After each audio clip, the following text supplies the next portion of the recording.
Hey, what's going on, guys, and welcome back to another episode in my Football Manager series. This is episode 54, and today we are returning with a brand new season as our 8th year at the Den gets underway today with our first Premier League game of the season as we play host to Chelsea. There's also like a pre-season, and of course the always enjoyable transfer special, which was pretty crazy. So as always, let's get to that first. So lots and lots and lots of stuff went on in this window. If you follow me on Twitter, that's at Docklanders, you would know that of course we had the transfer embargo. If you don't follow me on Twitter, by the way, I do encourage it. I share little screenshots here and there and a little bit of inside info to the save and just in general like having a conversation with you guys from time to time. But yeah, follow me on Twitter if you don't already. But I did post on there that we're actually under transfer embargo, whoopsie daisy, at the start of the season due to the fact that we were pending a takeover. Now that takeover fell through, which means that JB, John Berylson, is still in charge, and of course that means that the transfer embargo was subsequently lifted. So we still had a really busy and productive window. Now, starting with departures as we always do, there were a few that you guys were aware, I should say one that you were aware of, and that was Jack Hendry joining Spurs for £8.5 million. We completed that deal during the season, and there are a few more departures on loan as well. Nana's gone to MK Dons. Brito's back at Huddersfield as well. He had an amazing season there last year. He was one of the top scorers of the Championship, and he's back there for another year. We also sold a few of our young talents, haven't really developed either. Mauricio Martinez, the centre-back, went to Borussia Mönchengladbach. We sold Nachita, to St Andrews at Birmingham, firing 25 grand, and also we saw Jake Cooper and Davy Proper, two experienced players, lead the club. Proper for 1.9 million and Jake Cooper for $1 million. And this sale here was quite a sad moment for him because Jake Cooper was the last of the original Millwall squad when we took over. He was the last one remaining, the last one out of the door. So it was officially, you know when people say it's an end of an era, it's an end of an era, but that was genuinely the end of an era. When Cooper left, that was it. Once I confirmed it, the final Millwall player, the original, one of the originals that has gone, and now we're just left with our new boys. Now there are also some future transfers and future sales that I'll get to after the transfer special is done. There are a couple of players that are going to be leaving the club coming at the end of the season, but before we do that, let's move on to the signings. And my goodness gracious me, we had a really busy window, and we spent a lot of money on a lot of good young talent. I can't wait to show you them. So we'll start with one of the players that has subsequently left the club. This was what the bar was covering on the right hand side if you were confused there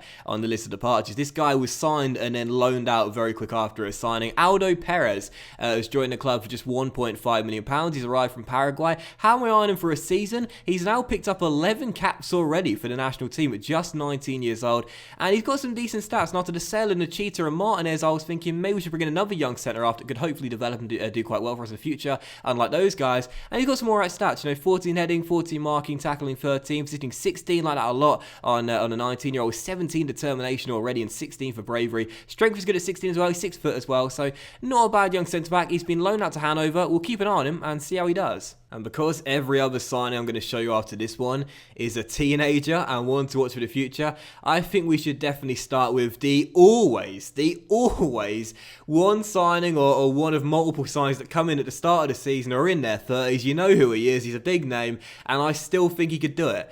Victor Wanyama has joined the Den for a year's contract here after he was let go by Paris Saint-Germain in the game, and we snapped up on a free transfer. He barely played in France and was actually relegated to their reserve team last season, so didn't really make the impression to part of France that I'm sure PSG were hoping for after they signed him from Spurs for £23 million. But we've picked him up, and I'm a big fan of Wanyama in real life. I really am. Not just because we share our love of spaghetti, but also because he's got some brilliant physicality, and I love that, and he works really hard as well. You see it every time he steps on the pitch. He was like that at Southampton, like that at Celtic. He's a really driven character, and that's one of the reasons I really like him. Physically, like we were saying, very good. Despite the fact he's now 33 years old, he's still really decent with 16 natural fitness. Love the 15 stamina as well, with 17 for strength as well. Mentally, the guy's got it. Absolutely love it. Here's some absolutely wonderful mental stats with 18 determination, 17 work rate. Gotta love that. And technically, he's still very good as well. He's got 14 heading, 13 marking, tackling 20, passing 13 as well. He could possibly at 6 foot be retrained to play as a ball-playing defender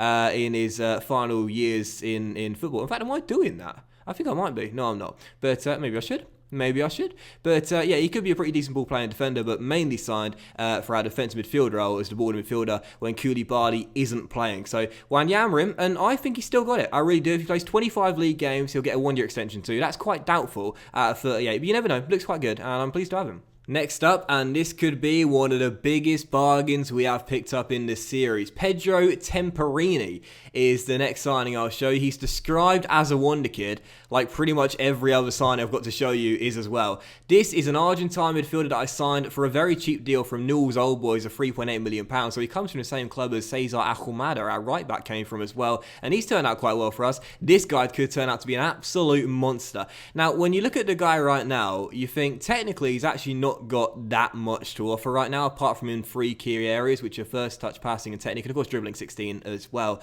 But this guy's got some very nicely balanced physical stats, right? 15 stamina, 15 natural fitness, very important on central midfielder. And mentally, he's starting off really good as well. And so for an 18-year-old to have some really good mental stats like this, including 17 for vision already, 16 for decisions, which is really important, these two stats here in an advanced playmaker, that's really, really impressive. So we can train this guy, give him the first team football he needs, and hopefully develop these technicals to combine that with the mentals that are really good already. This guy could be an absolute star as the years go by. So only 18 years old, he turned 19 next month. He's in our under 23s right now. Due to the fact we've got a lot of midfielders here, I might loan him out, I'm not too sure, but for the time being, for £8 million, this guy could be worth his weight in gold as the years go by. I'm very excited about this guy. But like I said, we got a lot of midfielders here, including another one that we signed in this summer window, and it's another wonder kid, according to the media, Romain Porcelot.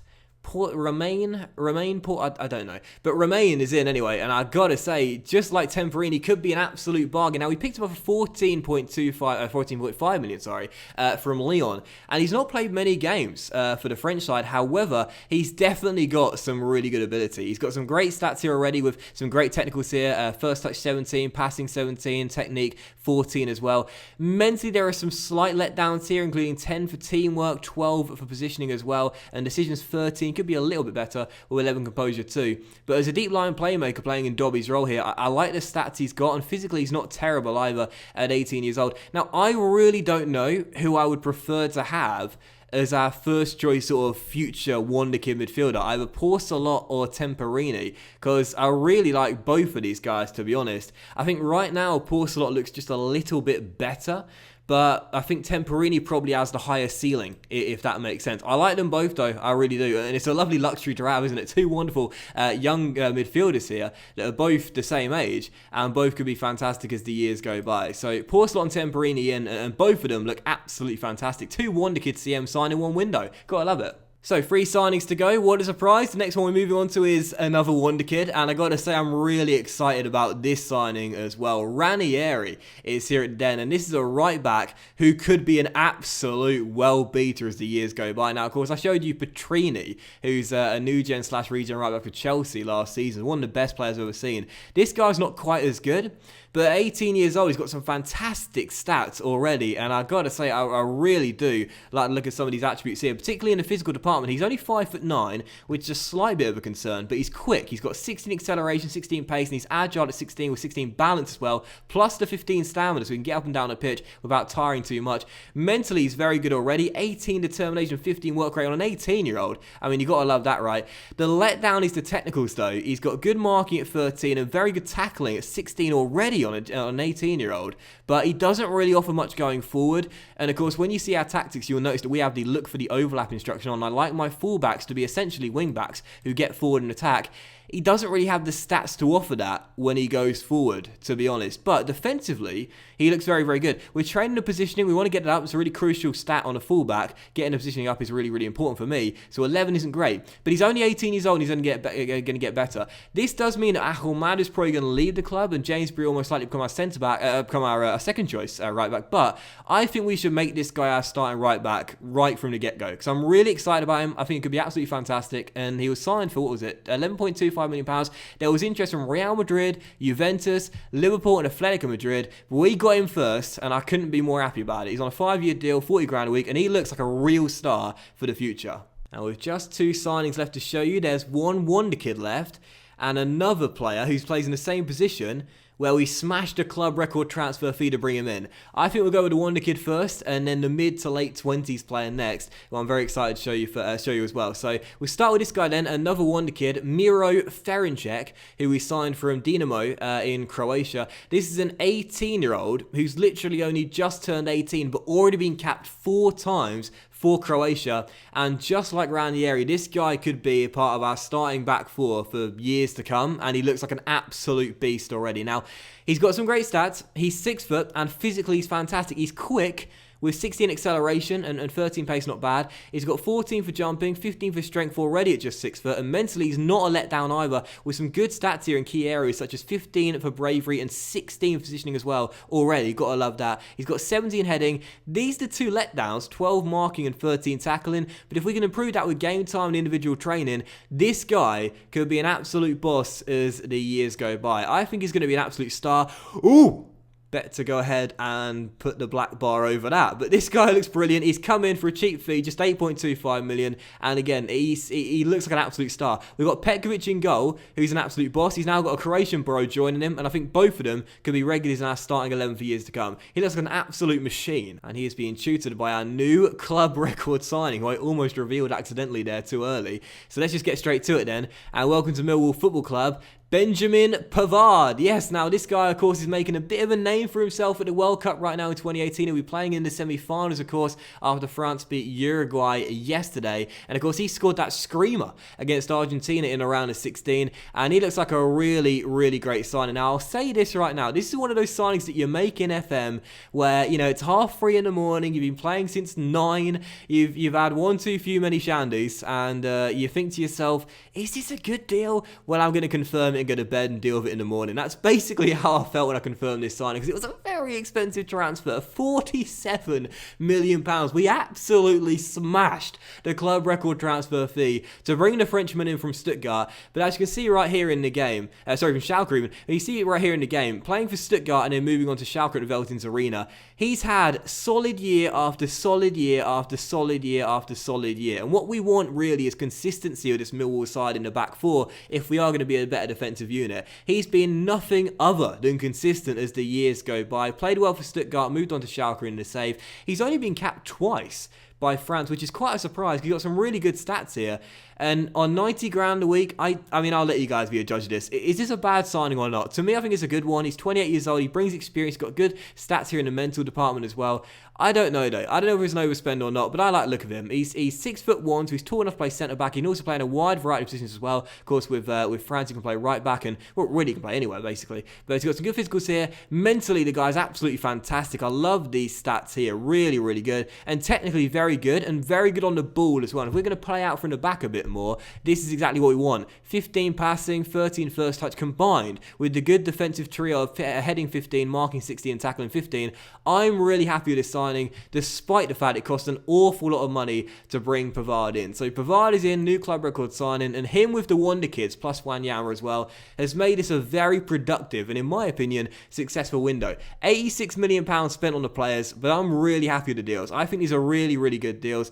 Possibly the deal to bring Pavard in was an overspend, but I'm happy enough. I'm glad he's here. I think that's a really good signing in my opinion, despite the amount of money you paid for it. At the end of the day, you've got to spend money to make money, and if you want to compete with the big boys, we've got to start signing the big boys as well. So that is the transfer history, but there are a couple of players that are leaving at the end of the season to start a new season as well. As you can see, we've agreed a deal with Norwich to send Dale Fry to Carrow Road for $9 million come the end of the season, and also Abdul Kadir is going to join Hoffenheim for $17.5 million again at the end of the season. So both of these guys are leaving. We are getting a 26.5 mil combined for them, but they're not leaving until the end of the season. And since Abdul Kadir has not played that much for us, I'm pretty pleased with that. And since Dale Fry's out of contract at the end of the season, I'm very pleased with that. So Fry and Abdul Kadir leaving at the end of the season, and yeah, there you go. That's the transfer switched over, and my word, what a window that was. So again, just to confirm it, these are our board members. JB is still head honcho, and nothing has changed here. The takeover did thankfully collapse, and therefore my job is still considered to be untouchable. Got to love that. And as we move past that, we'll now go ahead and show you basically the team report and such as we move on to the second part of the season opener. As you can see right now, in terms of our weaknesses, very little now. You know, this used to be a massive page. We used to scroll down to see all our weaknesses. Now there's not that many, which is really good. We're improving our team year after year. There's a lot of strength here, and I've got to say, every single season at the Den, we've made improvements to our team. We've continued to improve the depth of our side. It's the thickest squad we've ever had, and it continues to grow in quality and in young talent as well. We're making great moves for the future and for now, and it's really, really awesome how our team is shaping going into our 8th year. So what else did I want to show you before we moved on? Finances, I suppose, right now, they've depleted basically completely. We've gone down to 13.2 million in the bank balance. Remember when we were just shy of £100 million? That was a long time ago. I've absolutely destroyed the finances here. I built it up really, really well. And the chairman was like, oh, God, I love this manager. He's getting me a lot of cash. And I've just totally spent every penny basically since then. But we lost a lot of money in the window by bringing in all those players. And let's take a look at our squad and our tactics as well. As you can see, our formations stay the same. 4-2-3-1 I prefer. We still got the 4-4-2 and the 5-3-2 there. But one of these two might get sacrificed as the years go by. Probably the old faithful 4-4-2, but I guess we'll just have to wait and see. But other than that, the dynamics of the squad right now were looking pretty healthy at the start of the window, and are they still looking pretty good? No, they've completely split. Well, basically, we had everyone in the core social group apart from a couple of players outside of it, but instead now we've got a few players outside the core, but not too many. And as well, for the hierarchy, that's changed a little bit too. Woodman has gone into the under-23s now, as he doesn't play for much anymore. Therefore, Pavard, in his first season, has taken the vice-captaincy, one of the big reasons I brought him in. And our team leaders are now Kuchar, Webster, and O'Reilly as well. It's such a shame that Webster's leadership stat is so poor, because I'd love to make him captain one day, but that's just too poor to be considered given the armband too permanently. Now, as a pre-season, it was actually quite a bit of a disappointing pre-season, to be honest. We won most of the games I expected us to win, but we lost both our games in our Den Cup, as well as a game against Hertha Berlin as well. So not a great pre-season for us, actually. And it didn't really go according to plan completely. And as for the Europa League as well, due to what happened at the end of last season, Liverpool missing out on the Champions League due to financial reasons, and us then getting the second Europa League place, we don't play a preliminary knockout round. We're going straight into the group stages this season. So that's fantastic. No knockout football before that. We go straight into the group stages, and I can't wait for that. And I'm sure we'll come back for the first Europa League game as well. Whoever that's going to be against, and we'll find out very soon, hopefully. As for the teams that got promoted from the Championship last season, well, it was actually really good for us in terms of, sort of like drama, if you will, because the teams that were promoted were Crystal Palace and West Ham, who did it in playoffs, so 2 London derbies there, and also Newcastle United as well, back in the top flight. So those 3 teams joining us in the Premier League for this season, and yeah, I'm looking forward to the battles of West Ham and Crystal Palace once again. So that's basically that. I don't think there's anything else I wanted to show you. Oh, just remembered on time. European Championships, what happened in the Euros? Let me show you that just before we get into it. That's European Champions Cup. There we go. Spain won the Euros in 2024, beating the Netherlands in the final. And as for the semi-finals, Ukraine lost the Netherlands and Spain beat Italy, both by the same scoreline. And you might notice there on the right-hand side, the best player of the tournament, according to the average rating, Clinton Webster, 8.55. He smashed it. 5 assists for England. Shayna got knocked out in the quarters. But either way, Clinton had a brilliant Euros. And the kid is becoming the man. We're absolutely loving the development of Webster. He's becoming, I teased it last season. He's becoming one of the best players I've ever had out of the academy. I don't think he's going to be my best ever. For a personal save, I had a player once from Man United say he was incredible. But he's certainly up there, no question. He's been incredible. So, let's dive into the first game of the season then. It's got just Chelsea in the Premier League at home, as we take on the Blues at the Den, and hopefully we'll get off to a winning start unlike last season. So 4-2-3-1, our normal instructions, and let's dive straight into it. So we're going to start then with Petkovic in goal, who I think will become our starting goalkeeper this year. Back for retirement, Mauri, Pavard, the new club record signing, and Ranieri, so 2 new boys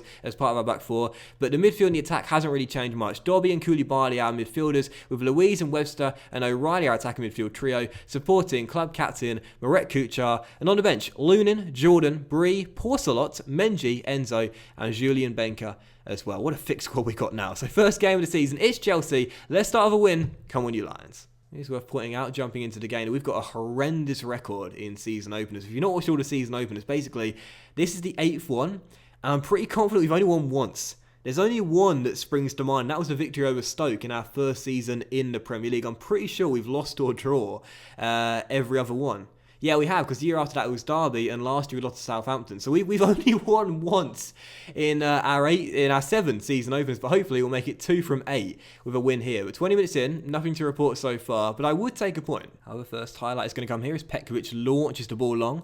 It's cut out by Romagnoli as Kingsley Coman is first to the ball now. Good tackle by Ranieri though, making his Premier League debut there as it slides across to his fullback bro Timon. And as O'Reilly plays it out wide, we might get our first chance here down the right side. Clinton Webster had a great Euros, showing us what he can do on a club stage as well. Crosses to Kuchar.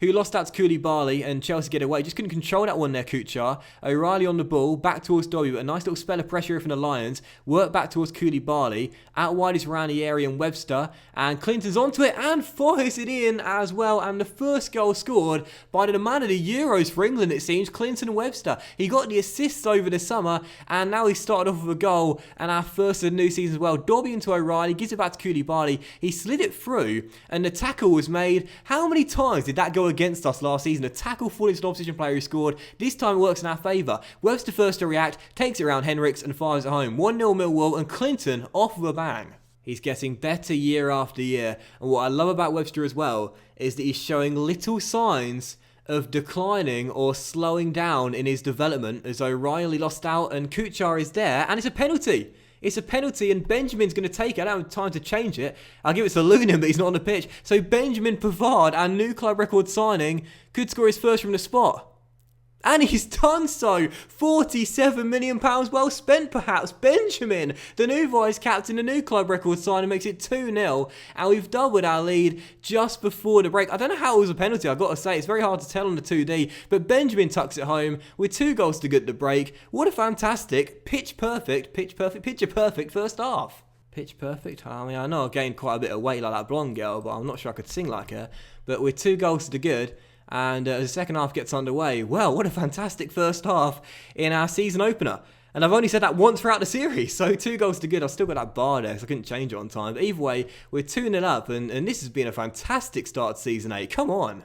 And another highlight here, 12 minutes after the restart, as Benjamin wins the ball in the air. He's had a great debut as Clinton plays it through to O'Reilly. And maybe another chance for a third goal. Marek on the ball.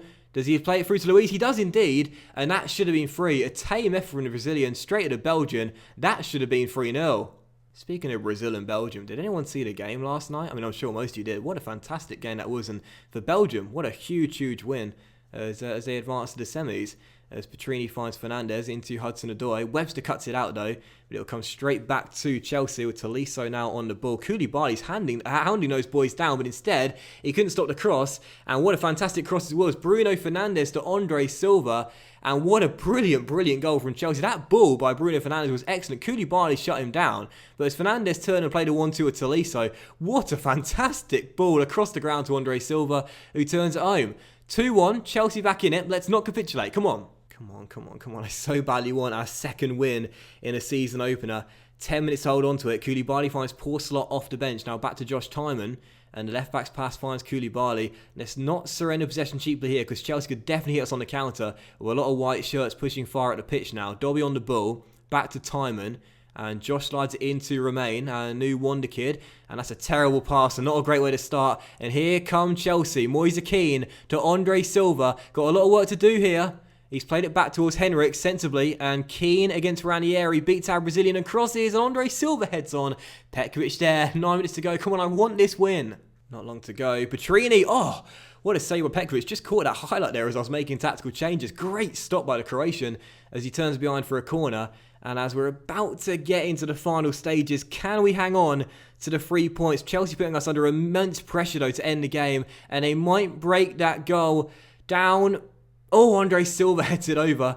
Break the goal down, heads it over, and it's still 2-1. Where are these 5 minutes of added time come from, referee? Seriously, come on. We're almost there. Oh, we're not going to do it. Oh, we just don't win season openers. Ranieri's won a header. That's a shocker. Marek on the ball, running at white shirts. Poor pass, though. We just can't win the season openers, man. It just doesn't happen. Mauri heads it away, but Koulibaly lost out to Menjivar. Oh, Marek, finish it. Finish the job. Oh, he's put it miles wide. Come on. We got 50 seconds on the clock. Can we hold on? Dobby to Menji. Down the left-hand side. Finds Romain Porcelot. And the youngster with a brilliant through ball. And Marek tackled. But Porcelot takes it up. Oh, I don't believe it. Romain Porcelot on his debut. The French boy's coming good today. Au revoir, Chelsea. Is that even French? Is that even a real phrase? I don't know. It's 3-1 though. And I didn't take French in school. I took Spanish and I can't even speak that. But Romain on the ball slides it through. Brilliant through ball. But Marek lost it, but seemed to knock it off to Porcelot, and the finish, oh, look at that, a deft one into the bottom corner, and it's 3-1. Is au revoir, like, goodbye, because that's what I was trying to say, but bonjour, Benjamin and Romain. What fantastic signings they could be, because they've made sure we got a 2-goal cushion back, and that will give us the 3 points on the opening day then. So, for just the second time in the series. We're going to win on the opening day, thank goodness for that, and it's going to be a 3-1 victory inspired by the player of the Euros for England, Clinton, our new club record signing, Benjamin, and of course our new wonder kid midfielder, Romain, as well. What a big win for the Lions, 3-1, and the perfect way to start Season 8 and our first season in Europe, and there's the final whistle. Absolutely delighted, what a victory! Well, passionately, I'm going to say. Nobody gave us a chance. We played magnificently. Congratulations. And pretty much everyone is delighted with that. I'm also going to calmly, individually praise Benjamin, who's not noting anything. He's on 90 grand a week. He's probably got more things on his mind. And also praise Clinton as well for the 8.9 and a really good performance. So that's it then. We win on the opening day. I'm just as shocked as you guys are, and we moved up to second place in the season, although there's a very long way to go, of course, but excellent start, and I'm absolutely delighted about that. And that was a little bit concerning, but he's going to be okay. So that will end today's episode and the season opener of the Football Manager series, guys. So a big thank you for watching it if you enjoyed it. And if you did enjoy today's episode, then please do drop a like. And we shall return in the next episode with... Let's do our first Europa League group game, shall we? Crystal Palace are back in the top flight, so we can do a London derby there, a South London derby, and also our first Europa League group game, where the groups will be drawn by the time we come out for the next one. It's just 3 games off camera, and then our first ever European game, can't wait, and a South London derby against the new promoted side as well. So thanks for watching, guys. Have a fantastic Saturday. Enjoy the World Cup today. Much love to you all, and I'll see you for the next episode in my Football Manager series very soon. Bye.